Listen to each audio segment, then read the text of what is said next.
එන්නකෝ යන්න මගෙත් එක්ක අද රයිස් එකක් හදන්න. ඉස්සර වෙලාම මම බත් එක උයාගත්තා.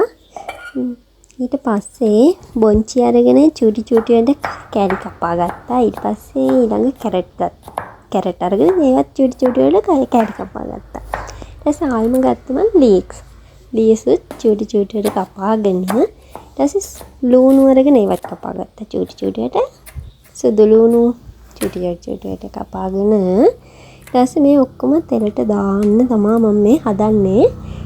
ඔන්න තෙල් ටිකක් දාගෙන ඉස්සෙල්ලාම දාගත්තේ බොන්චි ටික. ඊට පස්සේ ඊළඟ කැරට් දැන් තෙලට දාගෙන පොඩ්ඩක් බැද ගන්නවා. වැඩි කැරට් ඉතින් අර බදින්න නැතුව තියෙන එක තමයි හොඳ. ඒ හින්දා අර ලුණු ටිකක් එකතු කරා. ඊට පස්සේ මේ ලීක්ස් දාගෙන මේ ටික ඔක්කොම ලාවට බැදගත්තා. ඔන්න බිත්තර දෙකක් තමයි මම මේකට බැදගත්තේ.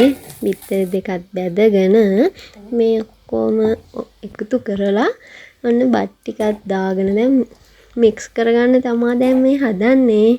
ඔන්න ඉතින් දැන් මගේ රයිස් හදපු රයිස් එක හදලා ඉවරයි.